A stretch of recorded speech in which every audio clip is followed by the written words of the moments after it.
Bonjour, chers téléspectateurs. Merci pour votre fidélité sur les antennes de la Voix de la démocratie congolaise Panorama d'Afrique. Nous vous remercions puisque chaque fois que nous avons des émissions, nous vous voyons très nombreux en train de réagir. Eh bien, merci beaucoup. Aujourd'hui, dans l'émission d'aujourd'hui, nous recevons pour vous Monsieur Jean-Pierre Mbelou, quelqu'un qui n'est plus à présenter sur le média congolais. Monsieur Jean-Pierre Mbelou est un grand analyste de la situation politique au Congo.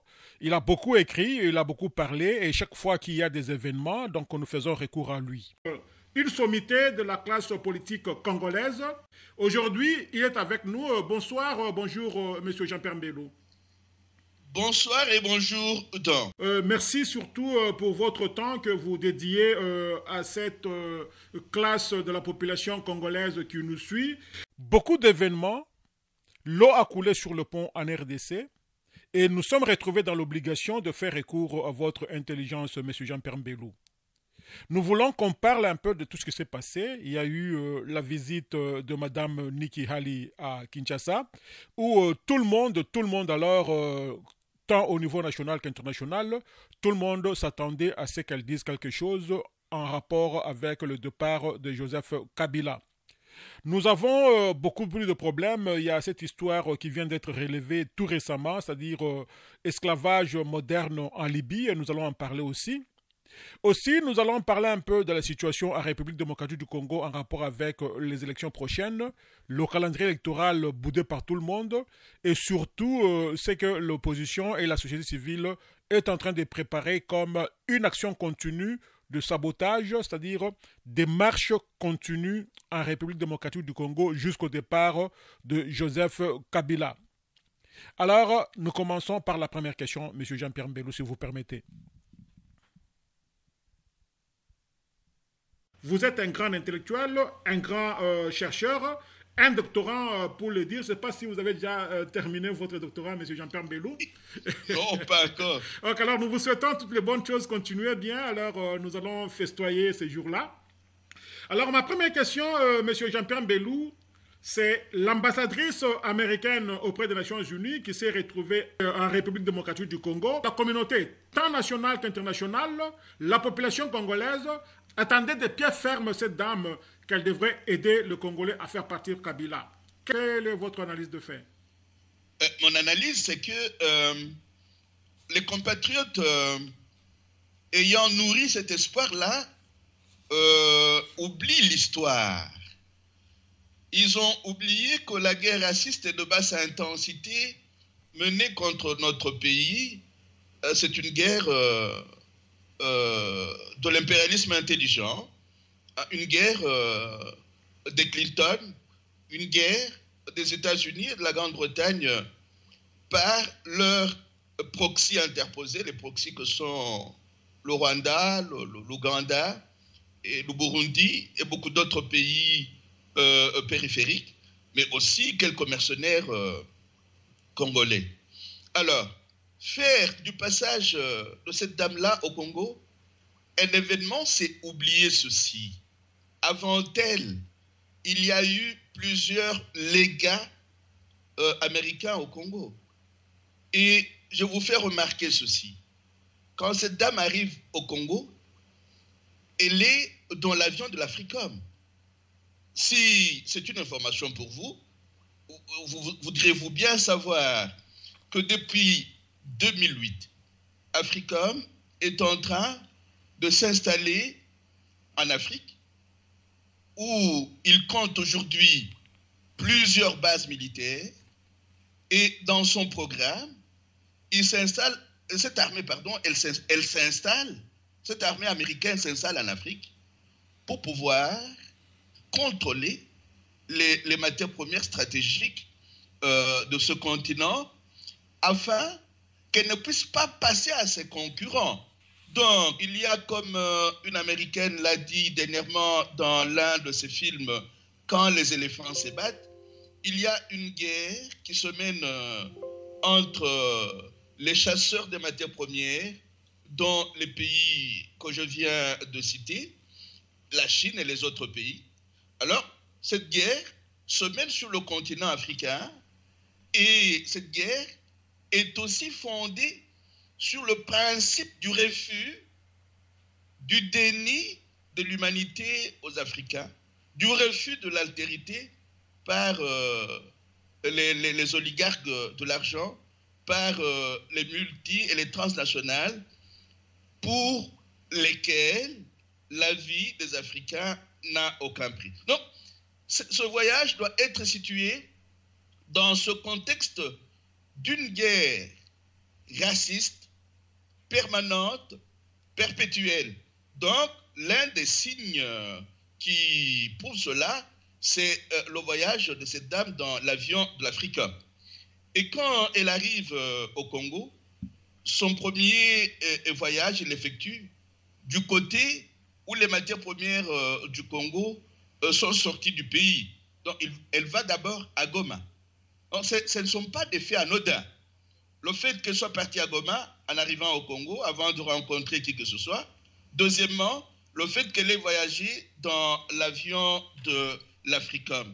Ce ne sont pas des faits anodins. Alors, pour plusieurs d'entre nous, nous faisons une fausse lecture en croyant que la guerre qui a commencé vers les années 90 a pris fin. Non, elle est perpétuelle, elle est permanente.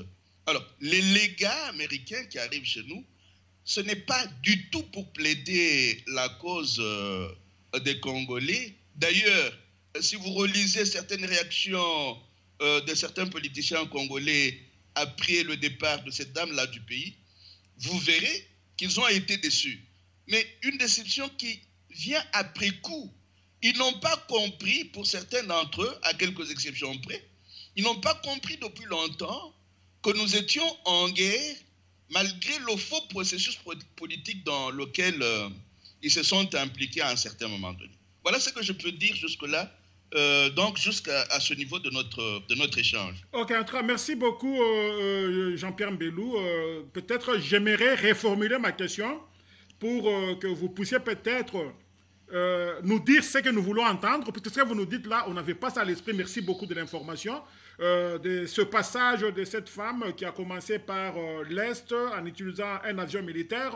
Et plutôt, les gens pensaient qu'en utilisant l'avion militaire, c'était pour faire voir aux gens du pouvoir que, attention, ce que nous voulons faire ici, tout peut arriver à tout moment, du point de vue diplomatique comme du point de vue militaire. Alors, ma question est celle-ci, encore une fois, M. Jean-Pierre Mbelou. Croyez-vous que Mme Nikki Haley, descendant au Congo, était-elle assez ferme envers les tenants du pouvoir à Kinshasa pour dire non contre le pouvoir de Joseph Kabila et qu'il est temps qu'il parte? Donc, je vais peut-être vous décevoir. Monsieur que vous appelez Joseph Kabila n'a pas de pouvoir. C'est un mercenaire. C'est un mercenaire et ce qui est étonnant chez nous, c'est que à un certain moment de nos analyses, nous oublions l'histoire. Mais certains citoyens des pays qui ont quand même appris que rien n'arrive au hasard, essayent, eux, de relire notre histoire et de nous avertir. Donc, je vais vous donner un exemple. Un député français du Front National est intervenu au Parlement européen il n'y a pas très très longtemps et la vidéo est encore sur les réseaux sociaux. Vous savez la visionner et c'est une vidéo de 2 minutes tout simplement, même d'1 minute et quelques secondes. Sur cette vidéo, ce député français dit ceci: nous savons ce qui se passe au Congo. Nous savons comment on s'est organisé pour assassiner Laurent Désiré Kabila. Je suis en train de paraphraser. Et après, on est allé chercher ce jeune homme parce qu'on le croyait malléable pour qu'il puisse faciliter l'exploitation du pays par les multinationales. Alors, donc le rôle que ce jeune homme joue, c'est un rôle de mercenaire, c'est un rôle il est impliqué dans le réseau de prédation du pays. Alors, quand vous vous dites que ceux qui l'ont mis là-bas pour pouvoir faciliter leur exploitation du pays vont aller lui demander de partir pour qu'il ait la démocratie, je dis, nous lisons mal l'histoire. Une première considération. Une deuxième considération. J'ai sur ma table ici l'un des dernières publications de Noam Chomsky, un livre intitulé Requiem pour le rêve américain. Quand vous lisez ce livre, comme quand vous lisez l'autre qui lui est très très proche, c'est 2 heures de lucidité, vous vous rendez compte que dans ce pays où vous vivez, depuis les années 60, il y a une guerre atroce livrée contre la démocratie, même si certaines luttes ont permis que certains droits et certaines libertés puissent constituer des acquis. Donc, il y a eu en 1975 une étude intitulée La crise de la démocratie. Une étude menée par les spécialistes, les experts de la trilatérale. Et cette étude a montré que vers les années 60, il y a eu une irruption dans l'arène politique des gens qui étaient considérés comme des quantités négligeables. Les jeunes, les femmes, les travailleurs, les personnes âgées, parce qu'ils voulaient participer activement aux décisions qui étaient prises sur ceux qui les concernaient. Alors on a déclenché un mouvement, une étude a été faite pour voir comment rendre ces citoyens-là apathiques. Et jusqu'à ce jour, cette lutte pour exclure les citoyens américains des sphères de pouvoir se poursuit. Alors comment voulez-vous qu'un légat d'un pays où une guerre se mène contre la démocratie depuis les années 70, depuis les années 60, un pays où le rêve américain s'est éteint, même s'il était déjà un mythe, un pays où le 1% a concentré entre ses mains les 99% des richesses du pays, un pays qui est tombé dans ce que Joseph Stiglitz appelle le triomphe de la cupidité, comment voulez-vous que ce pays-là puisse aider un autre qui a des aspirations vers la démocratie? Une deuxième considération. Une troisième et dernière considération. N'oubliez pas que depuis quelque temps, ce monsieur-là, ce jeune homme malléable, est en train de mener un lobbying auprès des membres du gouvernement de Trump. Et ce lobbying a déjà coûté 8 millions de dollars. Il a même dépêché sur place un compatriote, Chibandan Tungamulongo, pour poursuivre ce lobbying. Et un autre lobbying est mené par la fameuse commission électorale dite indépendante. 62 000 dollars par mois. Comment voulez-vous que ces messieurs qui ont compris que leurs parents, bien que facilitant le pillage du pays par les multi et les transnationales, adorent le veau d'or, aiment l'argent, se laissent corrompre avec 8 millions de dollars, comment voulez-vous que ces messieurs-là aillent au Congo plaider la cause des Congolais?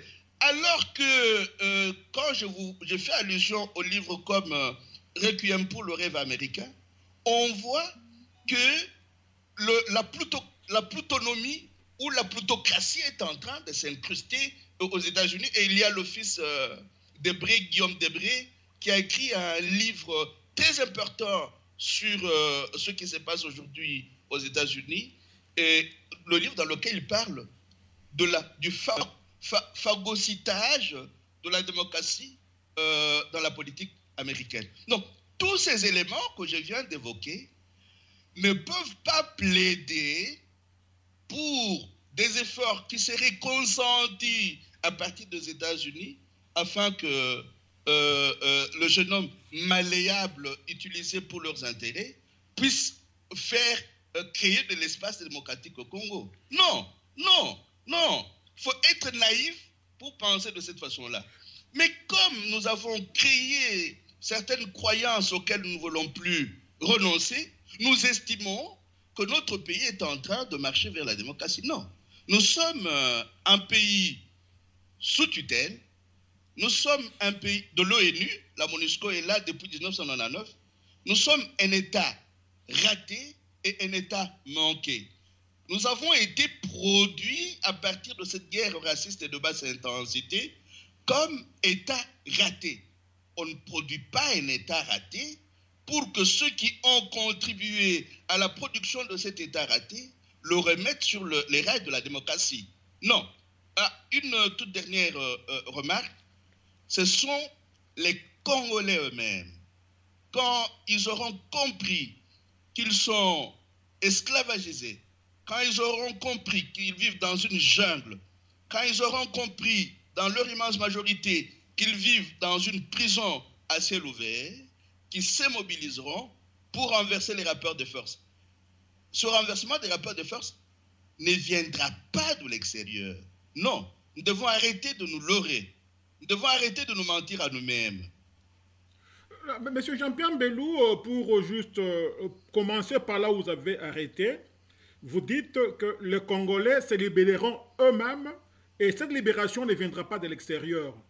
Et c'est ce qui fait justement l'espoir que tout le monde a placé en Nikki Haley quand il est allé au Congo, à l'instar de Richardson du temps de Clinton, qui a été envoyé dire à Mobutu qu'il est temps de partir.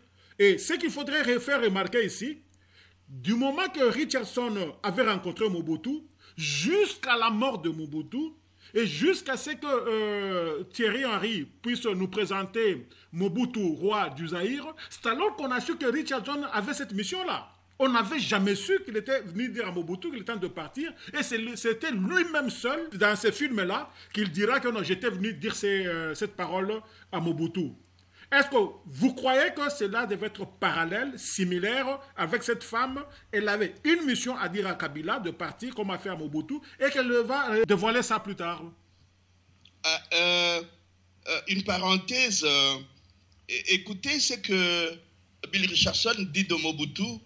Il dit que c'était quand les éléphants se battent, il dit c'était une crapule, mais c'était notre crapule. Donc, une parenthèse pour te dire, et pour vous dire que toutes les personnes qui travaillent avec ces gens-là sont leurs crapules. Mais revenons à la question que vous posez. Quand Bill Richardson est allé dire à Mobutu que ça n'était fini, c'est parce que Mobutu était leur crapule.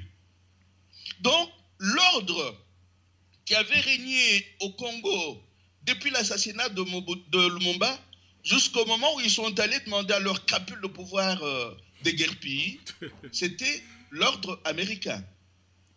Et l'ordre qui a succédé à cet ordre-là, après la mort après la guerre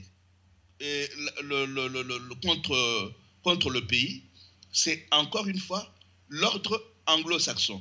Alors, si je partage votre thèse ou votre hypothèse, c'est pour dire, à supposer que cette dame-là soit allée au Congo pour dire au cheval de Troie de Paul Kagame qui devrait partir du pouvoir, j'ajoute pouvoir comme dirait Mfonko Chioyo, ce n'est pas pour les beaux yeux des Congolais, c'est-à-dire, ils auront déjà trouvé un autre oiseau rare qui va pouvoir poursuivre la mise sous tutelle du pays, la néocolonisation du pays et la vente du pays aux enchères. Donc c'est le néocolonialisme qui va se poursuivre. Voilà pourquoi je dis, ce passage-là ne m'impressionne pas outre mesure. Pourquoi? Il n'y a rien de bon à attendre de ce passage-là. Ce sont les Congolais eux-mêmes qui doivent comprendre qu'après Bill Richardson, ce qui est arrivé, c'est la guerre. Une autre guerre peut éclater demain. D'ailleurs, mon ami à qui j'ai fait allusion là a écrit un article là-dessus en disant Mobutu avait dit, après moi le déluge, qu'est-ce qui pourrait se passer maintenant après le passage de cette dame-là. Okay. Donc, ce qui pourrait se passer, si ce n'est pas organisé par les Congolais eux-mêmes, c'est la descente du pays aux enfers. Donc ce qui pourrait se passer, si ça vient de l'extérieur, ça sera pour servir ce qu'on appelle abusivement les intérêts extérieurs, qui ne sont que le vol et le pillage du pays. Ça ne sera pas pour les beaux yeux des Congolais. Donc on ne peut pas s'enthousiasmer à l'idée que ce qui s'est passé quand Bill Richardson est venu au pays pourrait se reproduire. On ne peut pas s'enthousiasmer parce que si ça se reproduisait, ça ne serait pas pour les beaux yeux des Congolais, ça serait pour que le pays puisse continuer à pouvoir être mis à sac. Et je le dis pourquoi. N'oubliez pas qu'il y a déjà des usines de transformation du coltan dans le petit pays de Mille-Collines et qu'on va y installer une usine de fabrication de voitures électriques, mais avec le cobalt congolais. Donc la guerre, la chasse aux matières premières va se poursuivre. Mais une chasse aux matières premières qui est menée sur fond de racisme et de destruction de l'homme et de la femme congolaise. De l'homme congolais et de la femme congolaise. Oui, c'est ça, c'est dommage. Alors, JP, je reviens à ce que vous venez de dire, que si cette femme réellement était au Congo pour dire à Kabila de partir, c'est-à-dire qu'ils ont trouvé un remplaçant.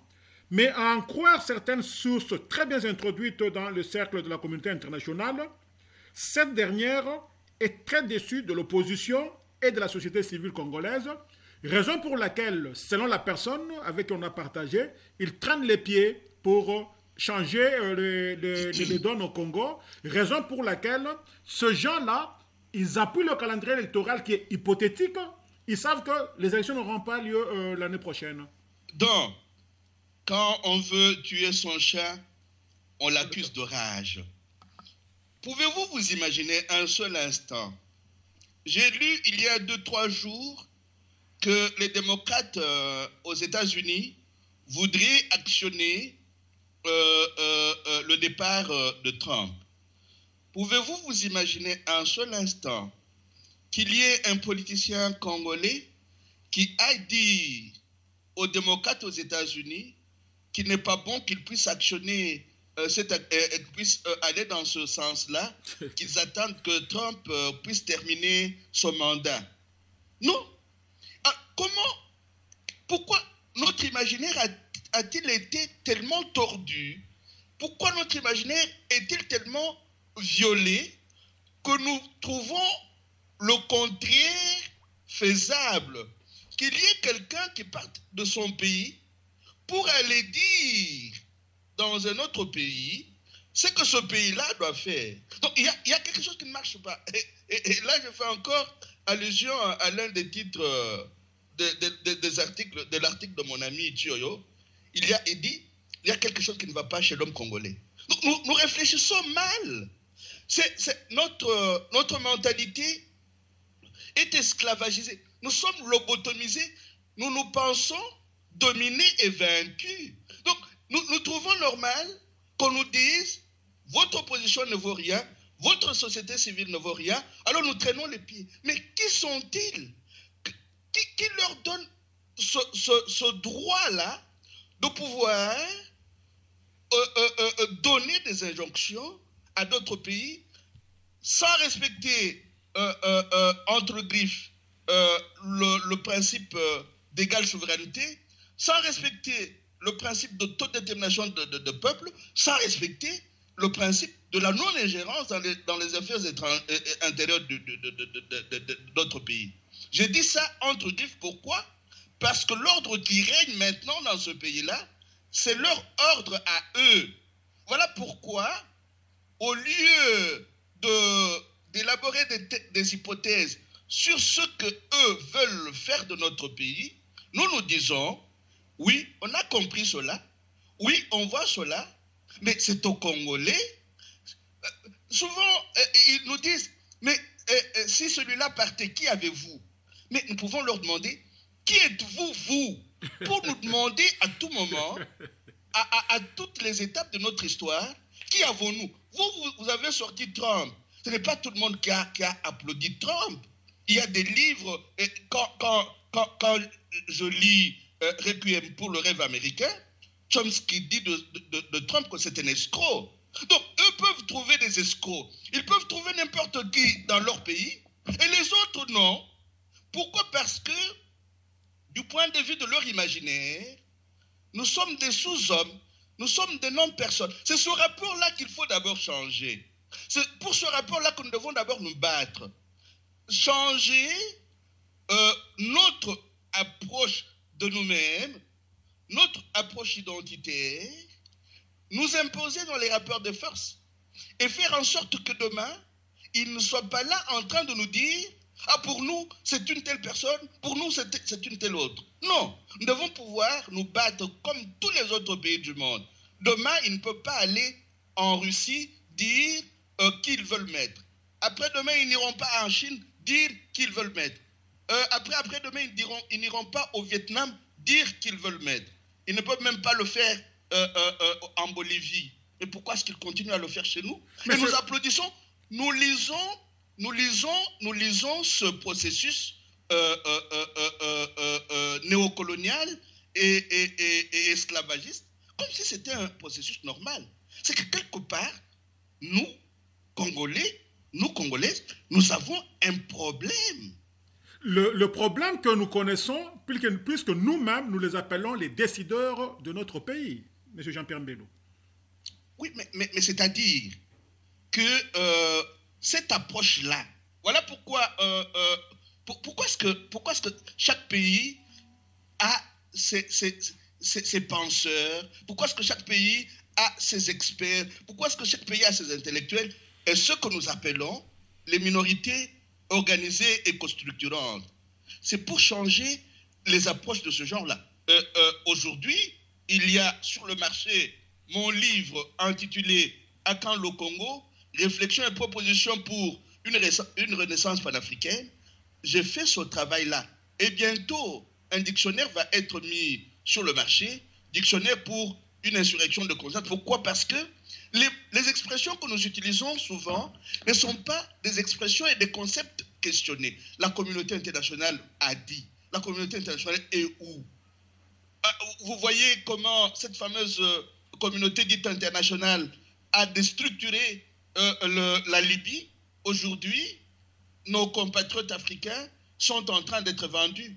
Quand elle le faisait, elle disait qu'elle allait installer la démocratie et le respect des droits de l'homme.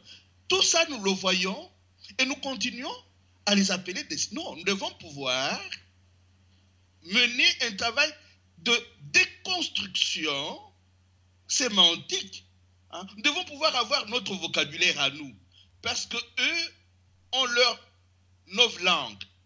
Dans leur novlangue, quand ils disent guerre, c'est paix. Quand ils disent paix, c'est guerre. Dans leur novlangue, quand ils disent démocratie, cela signifie voyoucratie. Donc, nous devons pouvoir maîtriser cette novlangue et questionner certains concepts pour déconstruire la rhétorique de notre avilissement et de notre abrutissement et de notre assujettissement. C'est un travail qu'il faut mener pour nous et pour les générations futures.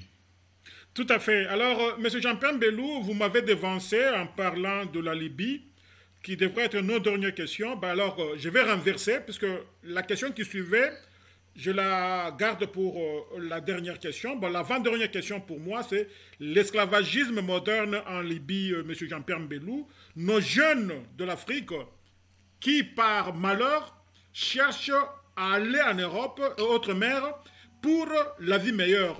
Voici qu'avec la complicité de l'Europe qui bloque l'entrée chez eux, ils disent aux Libyens de les garder là-bas.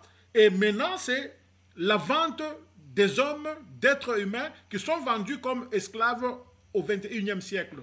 Monsieur Jean-Pierre Mbello, intellectuel que vous êtes, qu'est-ce que vous dites et qu'est-ce que vous dites aux dirigeants africains? Vous savez, j'ai écrit un petit article là-dessus. Je l'ai intitulé « Le savoir et la vente des esclaves africains. Nous avons blagué avec le savoir. Et une lionne africaine a gueulé comme pas possible sur Internet pour dire qu'on devrait arrêter d'être émotif. Donc, nous faisons maintenant, en voyant ce qui se passe en Libye, comme si ce qui se passe là, c'est du neuf. Non. La plupart de nos pays, ce sont des pays esclavagisés. Mais regardez ce qui se passe dans votre pays à vous et le mien, le Congo-Kinshasa. Vous avez vu l'image de la jeune fille de 15 ans menottée et parce que elle demandait à la police politique des mercenaires qui sont au Congo de pouvoir relâcher son père qu'ils avaient arrêté. Donc, nous sommes dans des prisons, nous sommes dans des pays esclavagisés depuis les années 60 jusqu'à ce jour. Pourquoi? Parce que nous subissons pour la plupart de nos pays des coups d'État permanents. Donc ce que nous voyons là, c'est l'iceberg, c'est la face émergée de l'iceberg. Donc la plupart de nos pays en Afrique sont aux mains des nègres de service des oligarques d'argent. Donc nous sommes, la plupart des pays africains font subir à leur peuple l'esclavage. À quelques exceptions près, on peut prendre le Ghana, on peut prendre le Botswana, mais la plupart de ces pays-là, africains, sont des pays néocoloniaux, des pays esclavagisés. Et que faire? Donc, oui. Que faire? Que faire? Ce qu'il faut faire, le premier effort, c'est celui dont j'ai parlé tout à l'heure là. Il faut mener un travail de construction du discours, de la rhétorique. Vous savez, qui c'est Aimé Césaire, en publiant en 1950 le discours sur le colonialisme, avait affirmé que les colonisés ont un avantage sur leur maître provisoire. L'avantage, c'est que les colonisés savent que leur maître provisoire mente. Mais nous n'avons pas tiré profit de cet avantage. Parce qu'après, ils nous ont encore menti et nous avons cru que toutes les guerres qu'ils ont menées après les indépendances, c'était des guerres pour le développement, pour la démocratie, pour ceci, pour cela. Or, ils poursuivent leur œuvre de mensonge. Donc, nous devons pouvoir tirer profit du fait que nos maîtres provisoires mentent pour déconstruire leur discours mensonger,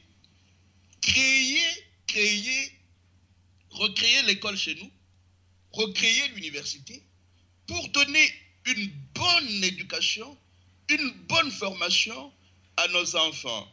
Et cet effort-là de déconstruction doit déjà pouvoir se mener aujourd'hui à travers nos communautés de base. Nous devons pouvoir créer des collectifs, ça s'est fait déjà et je sais de quoi je parle, où les intellectuels congolais, où les élites organisées et structurantes essayent de travailler avec les masses populaires en leur donnant une bonne information, en leur donnant une bonne formation, afin que demain, ces masses populaires deviennent capables de renverser les rapports de force, deviennent capables de s'auto-prendre en charge, deviennent capables de faire des choix informés, des choix rationnels pour le devenir de l'Afrique. Donc, déconstruire le discours, retravailler l'éducation et la formation de nos jeunes et de nos masses populaires, recréer l'école et l'université, refonder l'État, mais voir aussi comment créer des mouvements d'autodéfense populaire, parce que nous sommes violentés. Nous sommes violentés. À cette violence qui est conjuguée qui est la conjugaison des efforts des mercenaires opérant dans nos pays et leurs parents extérieurs, les Africains doivent pouvoir s'organiser pour pouvoir résister, hein, avec des groupes d'autodéfense populaire, des mouvements d'autodéfense populaire qui résistent à cette violence première. Donc, il y a tout ce travail-là à faire, et je dis toujours, sur le court, moyen et long terme. Ce n'est pas demain ou après-demain que les chasseurs de matières premières et les racistes qui nous dénient l'humanité et qui estiment que nous sommes de non-personnes vont pouvoir renoncer à leur guerre de prédation. Non. Oui. Mais il y a un espoir. Il y a un espoir parce que quand vous voyez la photo de nos filles arrêtées à l'est du pays, vous lisez sur leur visage de la dignité, de la fierté. Du moment que nos enfants commencent à comprendre qu'ils peuvent se battre main nue pour leur terre, pour la terre de leurs ancêtres, pour leur dignité, pour leur fierté, c'est un bon signe. C'est signe que l'Afrique est en train de se remettre debout. Mais il y a encore beaucoup de travail de mobilisation à faire sur le court, moyen et long terme.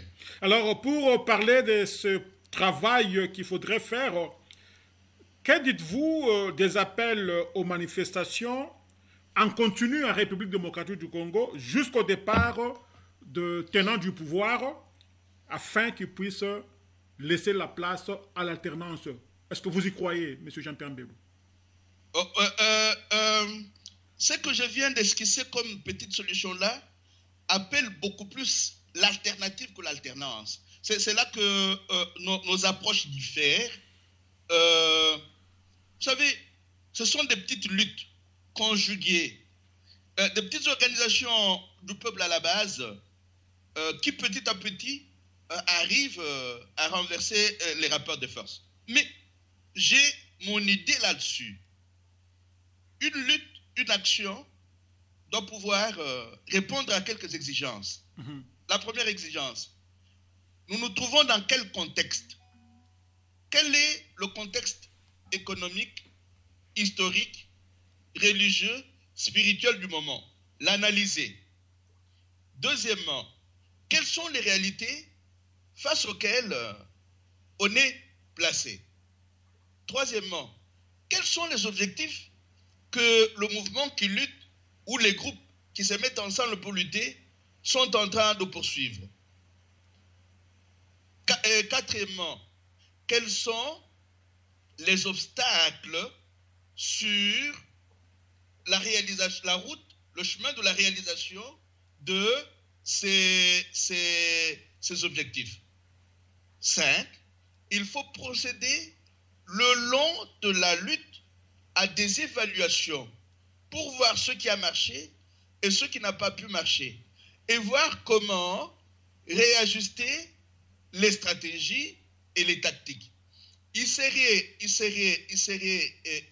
hasardeux de croire, par exemple, que les méthodes qu'on a essayées hier, qui n'ont pas réussi, pourraient réussir aujourd'hui. Voilà pourquoi il est important de pouvoir tracer d'abord le cadre des actions à mener. Contexte, réalité, objectif, obstacle, évaluation. Chaque fois qu'on a mené une action, qu'on essaie de l'évaluer et de l'évaluer avec les autres. Et la première grande action que les Congolais pourraient mener, c'est celle de la mobilisation de tous les Congolais sur l'étendue de notre pays. Donc, les actions doivent être menées sur toute l'étendue du territoire congolais. Alors, un travail de fourmi doit pouvoir être mené, hein, on doit pouvoir faire du bouche à l'oreille, se parler pour pouvoir se mobiliser et se mettre debout, en sachant que le pays est vendu. Nos terres ne nous appartiennent plus. Nos eaux ne nous appartiennent plus. Nos forêts ne nous appartiennent plus. Et cela doit être récupéré parce que qui dit terre, dit enracinement, dit identité, dit orientation. Alors vous comprenez pourquoi, fort de tout ça, nous allons nous lancer bientôt là un mouvement, un groupe de réflexion sur notre pays, Likamba Mabele, avec beaucoup d'autres amis et amis. On se dit, non, la pensée souffre chez nous. Il est temps que nous puissions créer une école de la pensée qui aura comme nom Likamba Mabele, parce que nous pensons que l'un des objectifs pour lesquels il faut vivre et mourir au Congo aujourd'hui, c'est la défense de notre terre. Oui, alors, M. Jean-Pierre Mbelou, comme vous le savez, le temps est toujours jaloux. Pour vous prendre au mot, vous ne voyez pas qu'avec la création des multiples associations, écoles, universités, pensées, consorts, là, M. Jean-Pierre Mbelou, est-ce que vous ne voyez pas que ça sera un élément de plus que vous ajoutez et dont les résultats ne viennent toujours pas puisque le tout tourne toujours en rond? Non. Brièvement, parce que nous n'avons pas le temps. Brièvement, parce que nous remarquons que les mouvements et les partis qui existent n'arrivent pas à aborder et approfondir les questions auxquelles je venais de faire allusion. La terre, la déconstruction, la refondation de l'État, la refondation de l'école, de l'université. Toutes ces questions-là ne sont pas abordées. Non, tout le monde a ça à l'esprit. On passe tout le temps à crier Kabila dégage. C'est ça, dans l'esprit, donc dans l'ultime objectif de faire changer toutes ces histoires qui semblent ne pas être dans le même. De créer une alternative, c'est-à-dire un changement de système. Nous allons travailler au changement du système, pas à la continuation du statu quo, c'est-à-dire l'alternance, c'est-à-dire le changement dans un même système néocolonial et néolibéral. Non, nous voulons aller au-delà. Tous les discours tenus jusque-là... Pas à 10 000 kilomètres de toute façon. Oh, mais qui vous dit que nous sommes à 10 000 kilomètres? Nous sommes au Congo. Et puis, vous ne pouvez pas travailler avec les nouvelles technologies de l'information et de la communication. Ça montre des défaillances dans la lutte. Qu'elle constitue un handicap au changement des choses chez nous. Non. Aujourd'hui, nous devons pouvoir tirer profit des nouvelles technologies de l'information et de la communication, même si elles sont piégées, elles constituent un moyen à mettre à profit, mais dans l'approfondissement des questions, parce qu'elles créent trop la dictature de l'instant. Donc on croit que quand il va au Congo, c'est une grande première, alors qu'il y a eu beaucoup d'autres avant elle. Donc cet enfermement, cette dictature de l'instant, nous voulons aller au-delà en mettant sur pied ce mouvement Likamba Mabele. Ok, toutes les bonnes choses et nous espérons que ça sera le début du commencement, M. Jean-Pierre Mbelou. Nous vous remercions pour le temps que vous avez daigné partager avec nous. Un dernier mot au peuple congolais qui vous suit. Le peuple congolais est brave. Il doit pouvoir se réveiller de son sommeil. J'ai toujours cru que ce peuple-là, il est vaillant. Il est comme un éléphant couché. Quand l'éléphant commence à se mettre debout, il faut faire gaffe. L'éléphant est en train de se redresser. J'ai vu Yalala donner ses mains au crapule pour qu'il puisse la menotter. J'ai dit, tout en pleurant, j'ai dit, là où se lèvent nos enfants, il y a l'espoir. L'éléphant va se mettre debout. Ça prendra le temps que ça prendra, mais l'éléphant va finir par se mettre debout. Que le peuple congolais croit en lui-même. Il est fort. Il a réussi à lutter pendant plusieurs années main nue contre le monde entier. Il va finir par vaincre. Alors, la victoire est certaine, dit-on. Monsieur Jean-Pierre Mbelou, nous vous remercions de tout cœur et à la prochaine. Merci bien, à la prochaine.